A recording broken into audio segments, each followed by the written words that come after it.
Գյորջյան Կասկադ 60 ամիս փուլային վճարում բազմաթիվ առավելություններ։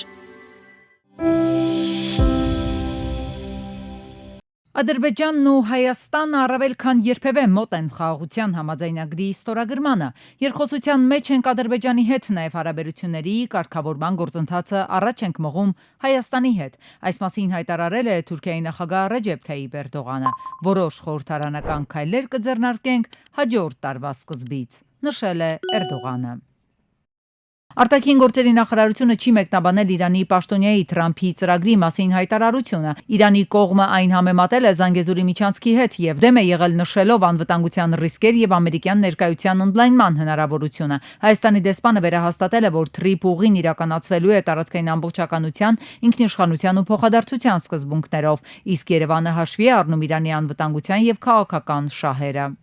Թրիփը բիզնես նախագիծ է, որը գործելու է Հայաստանի ամբողջական ինքնիշխանության, տարածքային ամբողջականության, իրավազորության ներքո եւ հավասարության փոխադարձության սկզբունքով եւ ոչ թրիփը նույն Զանգեզուրի միջանցքը չէ։ Այս մասին խորհրդարանում լրագրողների ճեպազորություն ասել է Ռուբեն Ռուբինյանը, անդրադառնալով լուրերին, թե Իրանից անհանգիստ հայտարարություններ են հնչում Թրամփի ուղու հետ կապված, մասնավորապես իսլամական հեղափոխության առաջնորդի խորհրդականը Հայաստանի դեսպանի հետ հանդիպմանը հայտարարել էր, որ թրիփը նույն Զանգեզուրի միջանցքի տրամաբանությամբ է։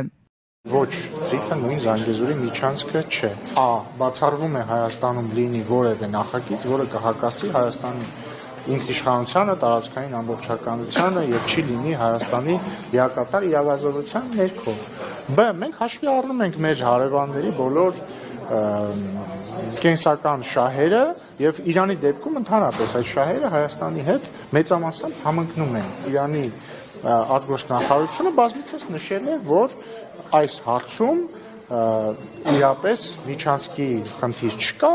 եւ Իրանի կարմիր գծերը նույնպես հաշվի առնված են, որովհետեւ իրականում դա ոչ միայն Իրանի կարմիր գիծն է, դա առաջին հետ Հայաստանի կարմիր գիծն է, որ Հայաստանի տարածքով արտատարածքային միջանցք չի լինի։ Ռուսական կողմը պատրաստ է խորհրդակցել Երևանի հետ Թրամփի ուղի նախաձեռնության պարամետրերի վերաբերյալ։ Այս մասին հայտնել է Ռուսաստանի Դաշնության արտաքին գործերի նախարարության ԱՊՀ երկրների 4-րդ դեպարտամենտի տնօրեն Միխայել Կալուգինը։ Նրա խոսքով հայ-ամերիկյան նախագծի մանրամասները դեռ պետք է ուսումնասիրվեն, սակայն Մոսկվան բաց է քննարկելու ինչպես նախաձեռնության բովանդակությունը, այնպես էլ Ռուսաստանի հնարավոր մասնակցությունը։ Կալուգինը նշել է դրա համար բավարար հիմքեր կան։ Դիվանագետը ընդգծել է, որ ըստ էության խոսքը եռակողմ աշխատանքային խմբի շրջանակում ավելի վաղ համաձայնեց երթուղու հատվածի մասին է։ Թրիփը շարունակում է մնալ ենթակառուցվածքային նախագիծ, որոշ առումով բիզնես նախագիծ, այն հայ-ամերիկյան երկկողմ նախագիծ է, որում որևէ անվտանգային բաղադրիչ չկա։ Այս մասին ճեպազրույցում ասել է Ազգային ժողովի արտաքին հարաբերությունների հանձնաժողովի նախագահ Սարգիս Խանդանյանը, պատասխանելով Իրանի կողմից հնչող անհանգստություններին վերաբերող հարցին։ Խանդանյանը հավելել է, որ նախագծում չի կարող լինել ՆԱՏՕ-ի ներկայությունը, որովհետև Հայաստանը որևէ հավակնություն չունի ՆԱՏՕ-ին անդամակցելու։ Հայաստանն ունի որոշակի համագործակցության շրջանակ, որը չի ենթադրում որևէ կերպ ՆԱՏՕ-ի ֆիզիկական ներկայությունը Հայաստանում։ Արտաքին գործերի նախարարության խոսնականի Բադալյանը հայտնել է, որ Եվրամիության հետ քննարկումների արդյունքում ձևավորվել է քաղաքական համաձայնություն խաղաղության եվրոպական գործիքի ներքո Հայաստանին երկրորդ աջակցության տրամադրման շուրջ։ Նրա խոսքով Եվրամիության բոլոր 27 անդամ պետությունները վերահաստատել են աջակցությունը եւ ներքին ընթացակարգերի ավարտից հետո ակնկալվում է աջակցության պաշտոնական հաստատումը։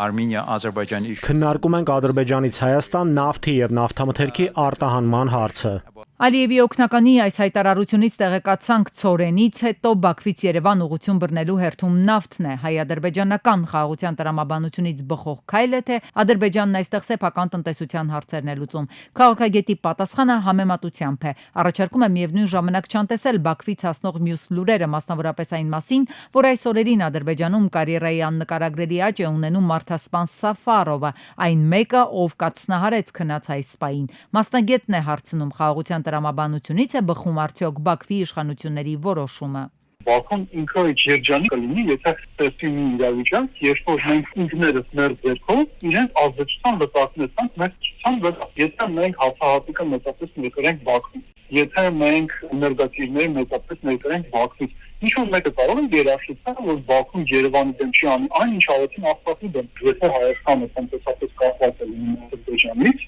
դա Հայաստանի վրա քաղաքական եւ այլ տիպի ճնշումներ իրականացնելու վերջական լծակն է դառնում Իլհամ Ալիևի ձեռքում։ Հնդացս ըստ ադրբեջանական պարբերականների, որոնք գիտենք Ալիևի կաբինետի ուղիղ վերահսկողության ներքո են գործում, Բաքվում դժգոհություններ կան Թբիլիսիից։ Ադրբեջանի իշխանությունները սրտնեղում են Վրաստանը տարածաշրջանում տրանզիտային երկիր է դարձել, նաև իրենց ներդրումների շնորհիվ, իսկ հիմա ադրբեջանական բեռների փոխադրման համար Թբիլիսիի սակագները շուկայականից անգամներով բարձր են, Ադրբեջանի համեմատ շուրջ 40 անգամ։ Ալիևի վարչախմբին վրացական տարածքով Հայաստան ուղարկվելիք նավթամթերքի առաջին խմբականակը չհարկելու Վրաստանի որոշումը չի սփոփում ու չի գոհացնում։ Թբիլիսիից միջազգայնագետը մեկնաբանում է, ըստ Անդրանիկ Հովհաննիսյանի, երկրում դեռ պաշտոնական խոսակցություններ այս թեմայով չկան, սակայն փորձագիտական համայնքի օրակարգում է այն։ Հիմա խնդիրը նրանում է, որ տարածաշրջանում փոփոխություններից հետո Հայաստան-Ադրբեջան հարաբերություններում փոփոխություն է տեղի ունենում եւ չի բացառվում, որ մոտակա 1-2 կամ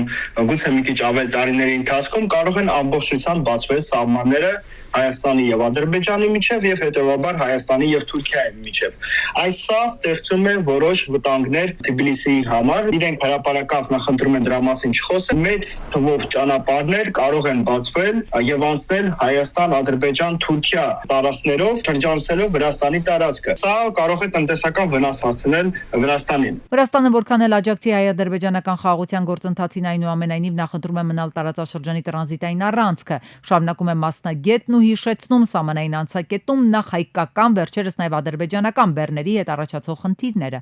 Ըստ միջազգայնագետի արեստածին պրոբլեմները մեսիջ են, առանց հետևանքների չեն մնա երկրի ճանապարհները շրջանցելու որոշումները։ Խոսում են նրա մասին, որ Ադրբեջանը փորձում է իրականացնել տարբեր ծրագրեր, լոգիստիկ ծրագրերի մասին է խոսքը գնում, որոնք շրջանցեն Վրաստանի տարածքը, այսինքն իրենք մեղադրում են ոչ թե Հայաստանին, այլ մեղադրում են Ադրբեջանին, որ Ադրբեջանն է դա ցանկանում իրականացնել։ Իսկ Բաքվում կարծում են, թե տարածաշրջանի ապաշրջափակման վրացական առավելությունները գուցե դառնան խոցելի, ոչ թե Ադրբեջանի պատճառով, այլ գործընթացի իներցիոն ուժով։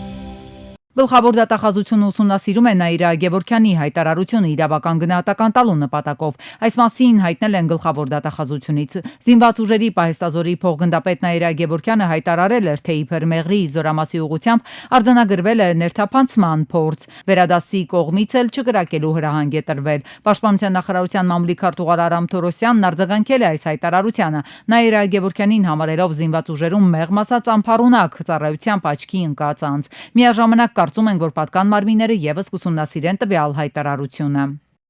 Միքայել arczepiskopos Աջապահյանը տեղափոխվել է Իզմիրլյան բժշկական կենտրոն։ Այս մասին հայտնել են նրա փաստաբանական թիմից, հիշեցնենք ավելի վաղ հայտնել էինք, որ նա պետք է տեղափոխվեր երկուշաբթի, սակայն վերաքննիչ դատական նիստի պատճառով հետաձգվել էր։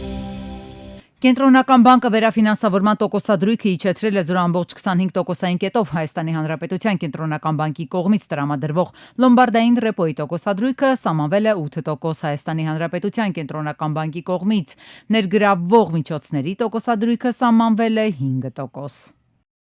Անցնող տարվա ընթացքում բազմաթիվ քաղաքացիներ բանկային համակարգում զեղծարարությունների զոհ դարձան։ Դրանց հետ կապված թեպետ քրեական վարույթներ են հարուցվել, սակայն զեղծարարության զոհ դարձածները հաճախ էին բողոքում, որ առևտրային բանկերը պահանջում են կատարել բանկային պարտավորությունները, օրինակ վճարել ձևակերպված կեղծ վարկերի դիմաց։ Կենտրոնական բանկի ղեկավարը հայտնել է, որ չնայած ֆինանսական շուկայում զեղծարարության նոր դեպքեր չեն արձանագրվել, սակայն կենտրոնական դրամատունը չի բացառում, որ նոր զեղծարարություններ չեն լինի։ Գլխավոր դրամատան նախագահը հորդորել է քաղաքացիներին վիրտուալ տիրույթում լինել զգոն, զգույշ վարվել ակտիվների հետ։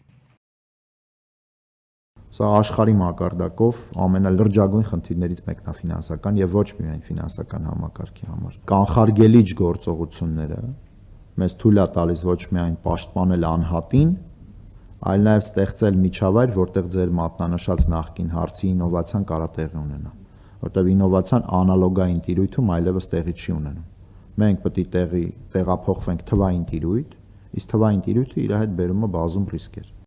Արցախցիների բնակարանային ապահովման խնդիրը այսօր Հայաստանում առաջնային սոցիալական խնդիրներից մեկն է։ Այն լուծելու նպատակով կառավարությունը պլանավորում է $250 միլիոն վարկ վերցնել Ասիական զարգացման բանկից։ Վարկային այս պայմանագիրն այսօր քննարկել էին ազգային ժողովում։ Հայաստանի Հանրապետության քաղաքացիություն ստացել է 26233 արցախցի։ Սա բնակարանի գնման հավաստագիր ստանալու համար անհրաժեշտ նախապայման է։ Մինչև հիմա բնակարան գնելու հավաստագիր ստացել եւ բնակարան է գնել 3800 ընտանիք։ Պատգամավորները հետաքրքրվել են, թե ինչով է պայմանավորված այն խնդիրը, որ փողը կա, մարդիկ տանիքի կարիք ունեն, սակայն չեն շտապում օգտվել բնակարանի գնման այս ծրագրից։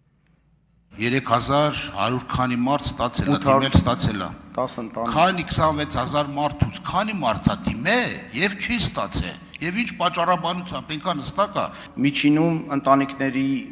անդամների թիվը կազմում է 5, հետևաբար 3810 անգամ 5 անում է մոտ 19000 մի փոքր ավել։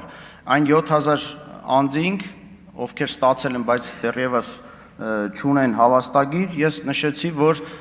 Երեխայի ծննդյան միանվագ նպաստը ցանկացած երեխայի դեպքում 500,000 դրամ կլինի։ Ազգային ժողովում քննարկվող նախագծով է առաջարկվում։ 2018-ին ընտանիքում երրորդ եւ հաջորդ երեխաների թիվը շուրջ 8300 է եղել, 2023-ին 12400-ից ավելի, իսկ 2024-ին 12000։ Միանվագ ծննդյան նպաստից եւ երրորդ ու յուրաքանչյուր հաջորդ երեխայի նպաստից կարող են օգտվել միայն այն դեպքում, երբ երեխան Հայաստանի Հանրապետության քաղաքացի է։ Քաղաքացիության պահանջը կկիրառվի 2026 թվականի հունվարի 1-ից։ Քանի որ երրորդ եւ հաջորդ երեխա ունեցող ընտանիքների համար աջակցության ծրագիրը դառնում է պետական նպաստ, մենք միաժամանակ առաջարկում ենք ծննդյան միանվագ նպաստի չափերի հետ կապված կատարել համահարթեցում եւ այսօրվա դրությամբ առաջին եւ երկրորդի համար տրվող 300,000 դրամները, երրորդ եւ չորրորդի համար տրվող 1 միլիոն դրամները եւ 5-րդ եւ հաջորդի համար տրվող 1.5 միլիոն դրամների փոխարեն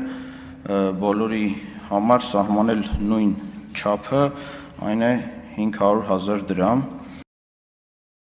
Երևանի քաղաքապետարանի հասարակական կարգի պահպանության ծառայության աշխատակիցները շարունակում են ստուգայցեր իրականացնել հանրային տրանսպորտում։ Օգոստոսի 19-ից դեկտեմբերի 15-ը հանրային տրանսպորտի վճարումը չկատարելու համար կազմվել է շուրջ 1370 արձանագրություն, հայտնել են Երևանի քաղաքապետարանից։ Սուր շնչառական վարակներով պայմանավորված ակտիվությունը Հայաստանում շարունակվում է, ասուլիսին ասել է առողջապահության նախարարության ներկայացուցիչ Աիդա Հովհաննիսյանը։ Տարվա 50-րդ շաբաթվա ընթացքում գրանցվել է սուր շնչառական վարակներով պայմանավորված 15151 դիմելիություն, ինչը նախորդ շաբաթվա համեմատ բարձր է 1.2 անգամ։ Գրանցված դեպքերի 80%-ը կազմում են 0-ից 18 տարեկան երեխաները։ Առավել բարձր ցուցանիշներ գրանցվել են Արմավիրի, Շիրակի, Արարատի մարզերում եւ Երևանում։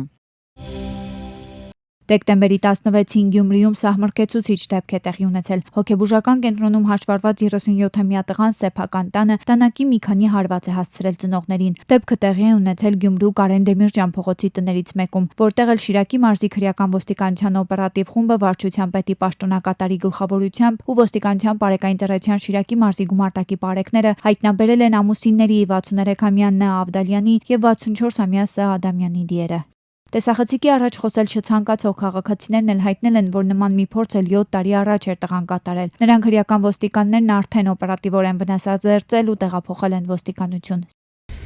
Հարևանները նշում էին նաև, որ Նարեկը երկար ժամանակ հաշվառված է եղել հոգեբուժական կենտրոններից մեկում ու եթե քրեական ոստիկանները ժամանակին չգային, չի բացառվում, որ Նարեկը այդ հոգեկան անհավասարակշիռ վիճակում այլ մարդկանց նույնպես սպանել։ Շիրակի մարզային քննչական վարչությունում սպանություն հատկանիշներով նախաձեռնվել է քրեական վարույթ։ Դեկտեմբերի 15-ին Երևան-Սևան ճանապարհին 24-ամյա Մելսը Մերսեդեսի LS-ով դուրս է եկել երթևեկելի գոտուց, բախվել բազալտե եզրաքարին ու վրայերթի ենթարկել մրգավաճառին, ապա բախվել մրգի արկղերին։ Վարորդը փախուստի չի դիմել, հազանգել է շտապօգնություն, օպերատիվորեն ժամանած շտապօգնության բժիշկների հերթապահ խումբը վիրավորին նախտեղում առաջին բուժօգնություն է ցուցաբերել, հետո տեղափոխել Սուրբ Գրիգոր Լուսավորիչ բժշկական կենտրոն։ Ժամանել են ոստիկանության բարեկային ծառայության Կոտայքի մարզի գումարտակի երկրորդ վաշտի առաջին դասակի բարեկները։ Դեպքի վարում հավաքվածները նշում էին, որ վիրավորին շտաբօգնության ավտոմեքենային են ուղեկցել, նույնիսկ ասին միջև Երևան ուղեկցել են գումարտակի հրամանատարի տեղակալը Վահագն Կարապետյանն ու գումարտակի ծառայության տեսուչ Կարլեն Բաղյանը։ Դեկտեմբերի 15-ին Քրքրքորյան փողոցում բախվել են Chevrolet Volt-ն ու Opel Astra-ն։ Երկու հոգի վնասվածքներով տեղափոխվել է Արմենիա բժշկական կենտրոն։ Վիրավորներին առաջին օգնության են հասել քաղաքացիները, օպերատիվ է գործել Երևանի շտաբօգնության բժիշկների հերթապահ խումբը։ Տեղում էին փրկարարծարայության Երևանի թիվ 7-րդ հրշեջ փրկարարական ջոկատի հրշեջները։ Հավաքվածները նշել են, որ վթարի մեղավորը եղել է Chevrolet-ի վարորդը։ Նա հանդիպակաց երթևեկելի գոտի է դուրս եկել, իսկ վթարից հետո վիճակը լարվել է։ Ոստիկանության Պարեկային ծառայության Երևան քաղաքի գնդի 3-րդ գումարտակի 3-րդ վաշտի պարեկներն են հանդարտեցրել։ Դեկտեմբերի 15-ին Վայոց ձորում Գետա բնակավայրի տներից մեկում կրակ ու ծուխ է նկատվել։ Կրակի տարածման դեմ նախ պայքարել են գյուղացիները, հետո էլ Եղեգնաձորի հրշեջ փրկարարական ջոկատի հրշեջները մարել են այն։ Տեղում էին ոստիկանության Պարեկային ծառայության Վայոց ձորի մարզի գումարտակի առաջին վաշտի պարեկները։